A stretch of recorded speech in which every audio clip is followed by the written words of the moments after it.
Hay una filosofía argentina, un pensamiento riguroso acerca del lugar del hombre en la sociedad. Obras literarias como El Facundo, El Martín Fierro, El Matadero. Texto axial, fundamental, el plan revolucionario de operaciones de Mariano Moreno, Los muertos en Plaza de Mayo. El primer centenario se festeja bajo estado de sitio. Las cartas a Lavalle deciden el fusilamiento de Dorrego. No hay verdad que se resista frente a 2 pesos, moneda nacional.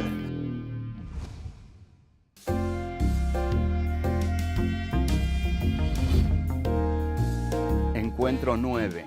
La generación del 80. 1. El poder de Buenos Aires. 2. La conquista y la idea de progreso. 3. El conventillo. 4. Sin rumbo y el desengaño de un dar.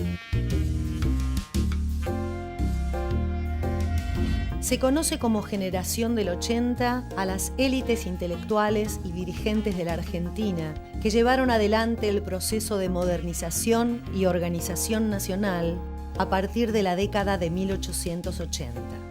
Su predominio se extendió hasta 1916, año de los primeros comicios bajo la ley Sáenz Peña. Durante este periodo, las políticas liberales en lo económico y conservadoras en lo político de los sucesivos presidentes Julio Argentino Roca, Miguel Juárez Celman, Carlos Pellegrini y Luis Sáenz Peña consolidan el modelo agroexportador con Buenos Aires como centro político y cultural de la República.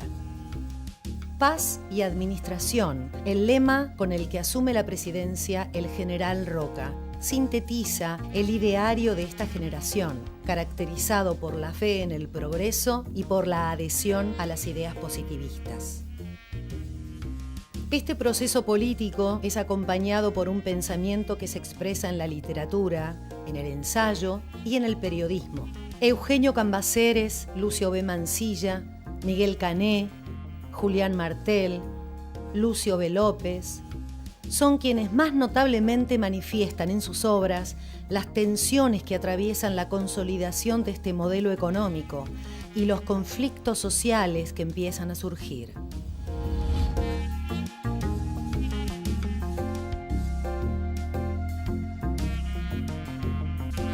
Este es nuestro encuentro número 9 y vamos a ocuparnos de la generación del 80. Este es un tema álgido, caliente, sobre el cual se discute mucho. Para algunos, la generación del 80 ha sido la gran generación que fundó el país, y para otros, entre los que me voy a permitir contarme, la generación del 80 no fundó nada.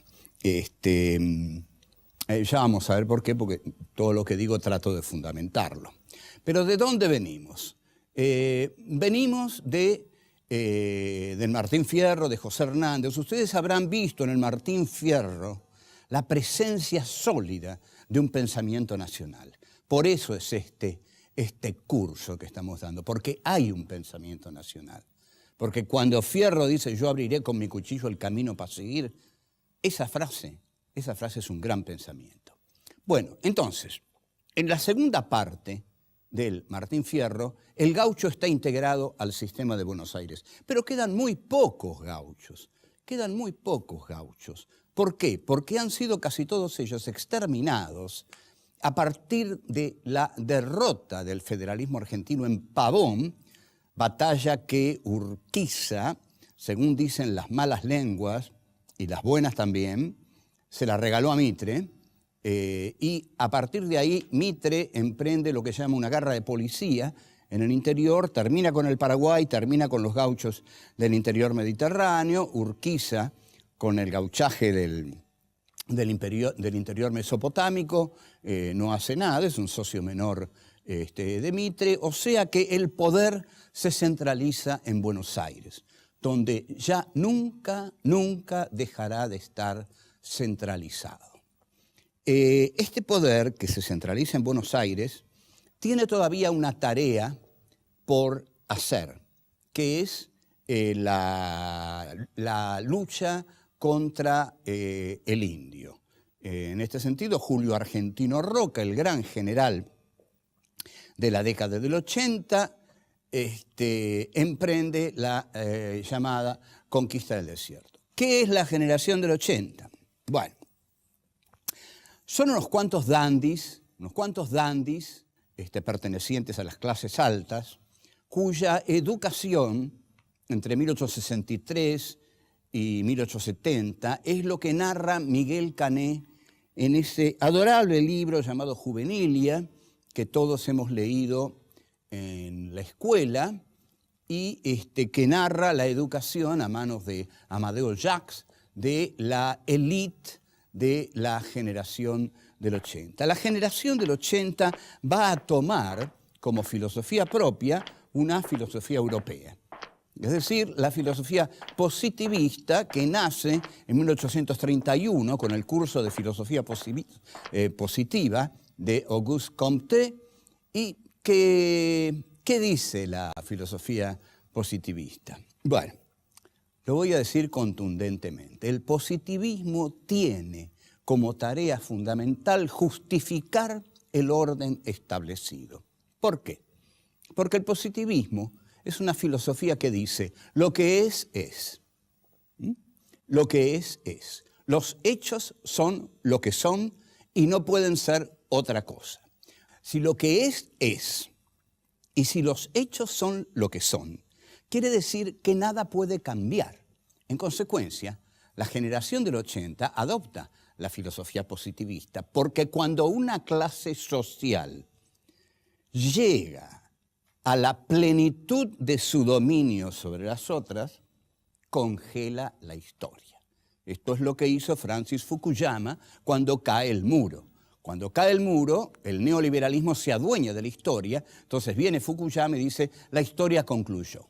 Bien, el positivismo es adoptado por la generación del 80 justamente para decir, la historia concluyó, digamos, los gauchos no están más, los negros los mató la fiebre amarilla, murieron en la guerra del Paraguay, a los indios los liquidó Roca, ahora estamos nosotros, la generación del 80, y nuestra filosofía es la filosofía positiva, es decir, la filosofía que postula el progreso, pero no el progreso que transforma y cambia las cosas, sino el progreso dentro de un mismo orden social y económico. No un progreso que cambie estructuras sociales, económicas, no. Un progreso que es el progreso de la clase dominante de ese momento. La generación del 80 es la clase dominante que a partir de 1880 se adueña de Buenos Aires, se adueña de las finanzas, se adueña de la bolsa. Es una clase timbera que en el gobierno de Juárez Selman incurre en corrupciones que solo la República volverá a ver en la década, digamos, brillante y horrorosa del emperador Carlos Saúl Menem, y Juárez Selman efectivamente dedica el país a la timba financiera.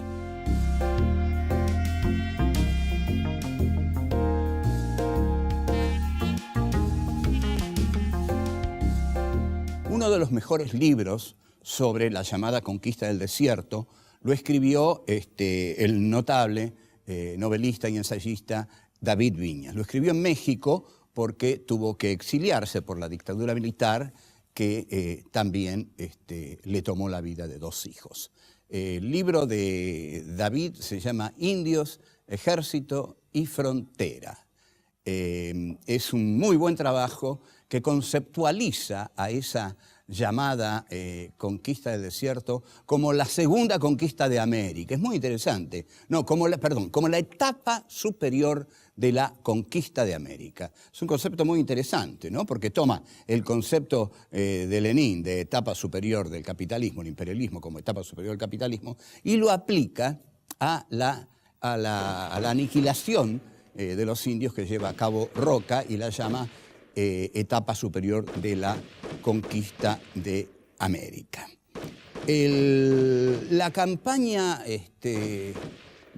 al desierto es muy fácil para el general Roca. En realidad, esto estaba decidido, no había manera de parar esto, porque Roca penetra en los territorios de los llamados salvajes, porque no pertenecen a la civilización, con rifles Remington y cañones Krupp que les ha enviado Inglaterra. De modo que es Inglaterra también la que penetra con Roca en la que va a ser después la Patagonia inglesa, porque los ingleses van a ser los que más se van a adueñar de esas tierras, tal como lo vamos a ver en La Patagonia Rebelde, sobre todo si ustedes quieren ver la película de Héctor Olivera con guión de Osvaldo Bayer. Antes del proyecto exterminador de Julio Argentino Roca, hay un proyecto conciliador humanitario de Lucio B. Mansilla, que Mansilla plasma en un libro de los mejores de nuestra literatura, que es anterior al Martín Fierro y que sin duda Hernández leyó porque toma algunas historias de Lucio Mansilla, y que se llama Una excursión a los indios ranqueles. Y ahí está el pensamiento argentino, señores. El pensamiento argentino está en las reflexiones de Mansilla que hace acerca de la civilización y la barbarie. En todos los países colonialistas del mundo hubo generales exterminadores. Cuando Francia, en 1830, entra en Argelia, lo hace con el mariscal Bugeaud. El mariscal Bugeaud era un exterminador que apenas entra en Argelia, quema vivos a 500 argelinos solo para mostrarles a qué está dispuesto. En este sentido, las frases terribles que van a decir estos conquistadores del llamado desierto es que la sangre es fundamental, que la sangre es el dolor, pero que la sangre y el derramamiento de sangre son el costo del progreso. Lo que va a decir el general Roca es: a mí no me vengan con cosas humanitaristas. Yo necesito conquistar el desierto porque esas tierras tienen que estar en manos de la oligarquía argentina. Y yo represento a la oligarquía argentina, porque represento el poder de Buenos Aires. Soy el general que va a exterminar a los pueblos salvajes, que son salvajes porque están fuera de la civilización. La civilización no puede integrarlos, no podemos integrar a esos indios. ¿Dónde los vamos a meter? A esos indios tenemos que matarlos, como matamos a los negros y como matamos a los gauchos rebeldes. Entonces, el general Roca es un mariscal Bugeaud de la República Argentina, es decir, un general conquistador que va a conquistar territorios para la civilización. Mansilla era la otra cara. No digamos que todos los señores de la clase dominante de Buenos Aires eran crueles e inhumanos. El general Lucio B. Mansilla tenía real afecto por los indios ranqueles. Algunos dicen que Mansilla iba a los ranqueles como iba a París, porque Mansilla era un dandy, un señor al que le gustaba vestir bien, pero escribía muy bien y escribió ese hermoso texto, lo recomiendo con pasión, que es Una excursión a los indios ranqueles, donde Mansilla plantea incorporar a los indios, no exterminarlos. Esta hubiera sido otra historia, sobre todo para los pobres llamados salvajes.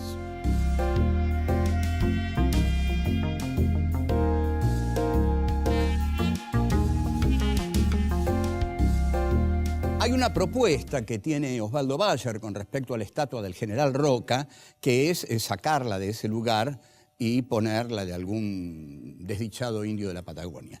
Bueno, yo tuve una conversación con Bayer en la Feria de Frankfurt, donde le hice de Roca, ¿no? De pronto, súbitamente tomé la voz de Roca y le dije, mire, Bayer, usted es un anarquista insolente, pero para que usted consiga sacar mi estatua de donde está, tiene que caer todo el imperialismo occidental antes. Bueno, en efecto, es así, porque esa estatua está ahí porque tiene que estar ahí, porque representa el triunfo de la civilización occidental, que es la que se expandió por el mundo, aniquilando con todas las fuerzas que se le opusieron. Así es como en la Argentina, entonces, se aniquila al gaucho, ¿no? Se aniquila a los negros y se aniquila a los indios. Queda despoblada la Argentina, queda despoblada. Entonces yo, haciéndole de Roca a Bayer, le decía, bueno, matamos a todos y teníamos que traer a alguien para poblar el país. Y así fue como lo trajimos a usted, Bayer, le decía. Es decir, a ustedes, los inmigrantes. Trajimos a todos los inmigrantes, claro, porque habíamos despoblado el país. Claro, no vinieron los que esperaban, dejo de hacer de Roca. No vinieron lo que esperaban. Vino lo que la oligarquía, las clases dominantes en la Argentina, las clases dirigentes van a llamar la chusma ultramarina. Siempre esa delicadeza para nombrar a los otros, ¿no? Ese respeto para dirigirse al diferente. Bueno, chusma ultramarina. La chusma ultramarina iba a ser recibida en tanto aceptara las leyes del país al que llegaba. Las leyes del país al que llegaba no eran piadosas. Ante todo, llegaban al hotel de inmigrantes y en el hotel de inmigrantes había un enorme cartel que decía, sépalo, usted llega a un país en el cual, como en todos lados, hay vencedores y vencidos. No será la primera vez que duerma en el suelo, así que hágalo esta noche y todas las que sean necesarias. Así se recibían a los inmigrantes. Los inmigrantes se acumularon, sobre todo en la ciudad de Buenos Aires, y dieron origen al conventillo. El conventillo, que es una creación nacional, era una especie de casa de chorizo a los costados de cuyo, digamos, de esa pasarela central se ubicaban unas casuchas terriblemente pobres donde se apiñaban los desdichados inmigrantes que habían venido a hacerse la América y no se la hicieron.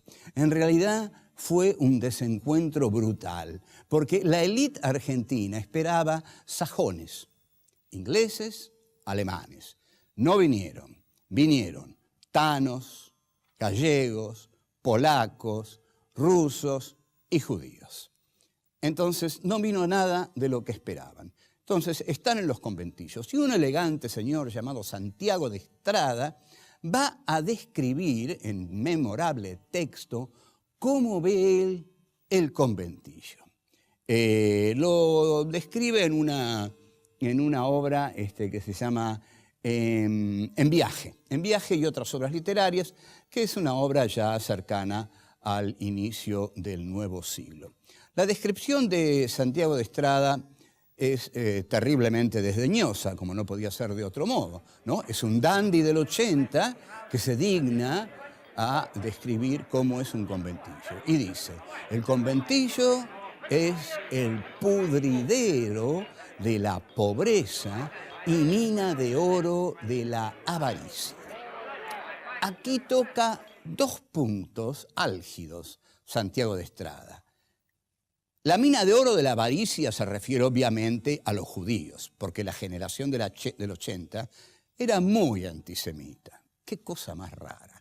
Y Julián Martel, en su novela La Bolsa, es una novela tremendamente antisemita. En cuanto a que el conventillo es el pudridero de la pobreza, eso abarca a todos.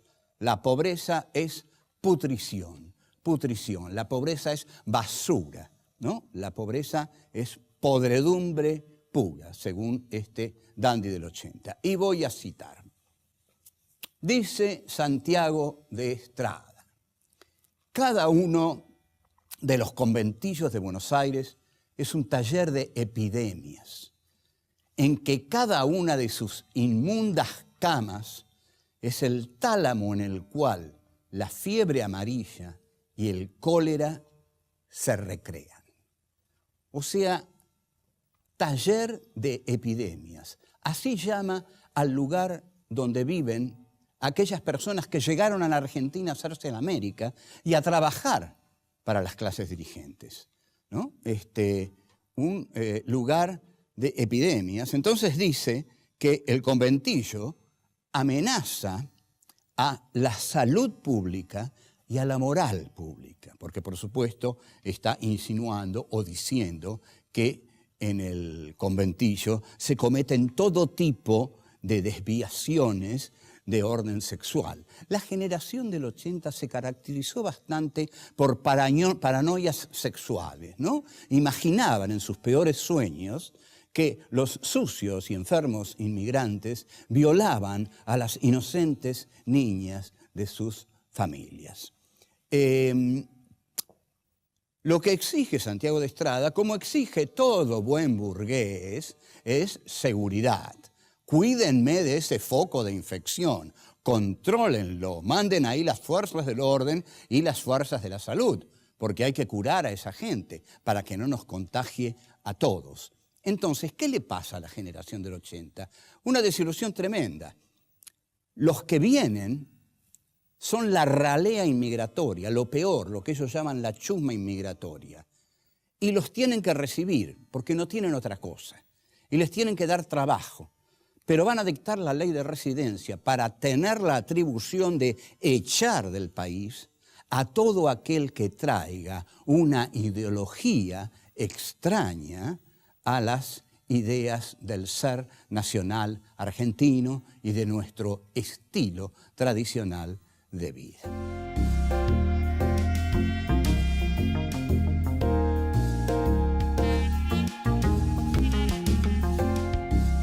Los hombres de la generación del 80 tenían la pretensión de ser literatos. Algunos lo lograban, otros no.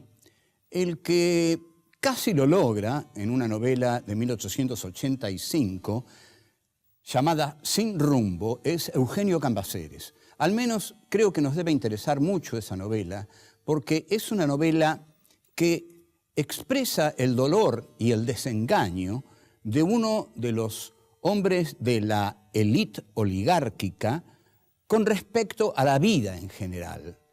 Digamos que en 1880, la generación del 80, era una generación plena.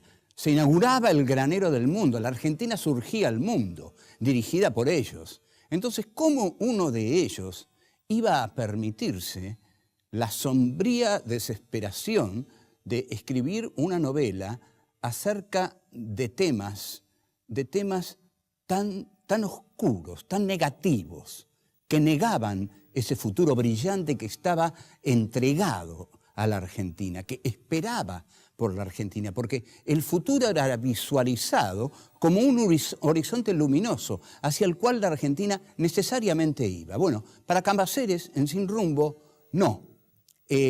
Andrés, que es el protagonista de la novela, no se integra al grupo oligárquico. Tiene un romance con una cantante italiana a la que, de paso, Cambaceres desprecia, como desprecian a los italianos, y tiene una hija. Y también tiene conflictos con algunos de los peones de sus estancias, sobre todo con uno. Pero de pronto, todo se quiebra, todo se trastoca, todo se vuelve sombrío, porque la hija adorada de Andrés se enferma. La niña muere y Andrés, un dandy del 80, entra en profunda desesperación, tan profunda desesperación, que descuelga de la pared un cuchillo de caza y se hace el harakiri. Pero la descripción, y lo tengo que decir porque es así, además es notable porque es así, se abre la barriga en cruz, pero no muere todavía. Entonces se toma los intestinos y se los arranca. Y Cambaceres describe,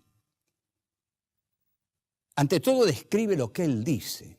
Él dice, vida, perra, puta, yo te arrancaré de cuajo. Y ahí se arrancan los intestinos. Entonces Cambaceres no se priva de describir que la materia fecal que surge de ese cuerpo cae sobre todo el ámbito y hasta sobre el cuerpo de su hija. O sea que él injuria, ensucia al cuerpo de su hija amada con esa muerte desmedida, realmente, una muerte espectacular, así, desesperada, tan desesperada que no tiene mesura. Este hombre evidentemente no cree en la Argentina del 80, no cree en el progreso, no cree en esa imagen que la Argentina del 80 tiene de sí misma. No cree que el futuro es un camino dorado hacia el cual la Argentina va en un tren de oro hacia un horizonte de plenitud. En realidad, lo que siente es que va a haber muchos inconvenientes, quizás que ese país va al fracaso porque ha vivido demasiado de la abundancia fácil.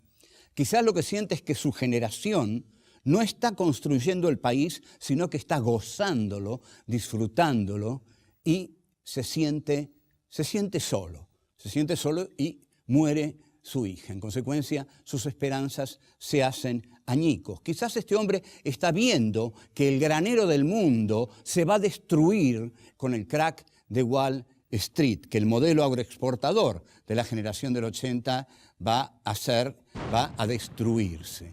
Todo esto creo que lo expresa esta novela, que expresa a una clase improductiva, racista, que no sabe construir un país, sino que lo único que sabe es gozarlo, disfrutarlo. Una cosa es hacer un país y otra cosa es dedicarse a disfrutar de la abundancia fácil, del trigo, de los ganados, de lo que crece y solo hay que exportarlo para llenarse de oro y viajar a Europa con la vaca atada. En cambio, Cambaceres dice, el horror existe, la tragedia existe, la muerte existe. Se nos puede morir lo que más queremos en esta vida y con eso nos podemos morir nosotros acompañando a esa muerte.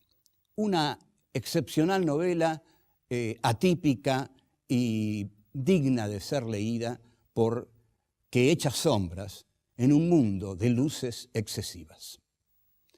Hasta luego.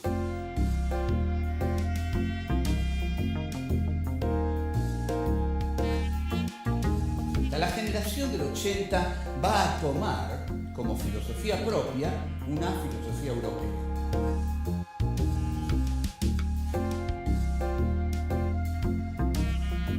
El positivismo tiene como tarea fundamental justificar el orden establecido.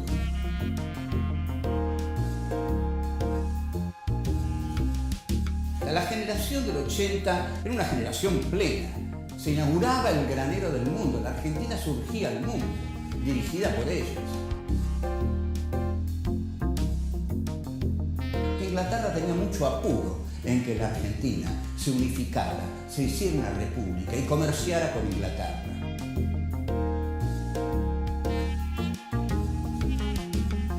Vida, perra, puta, yo te arrancaré de cuajo.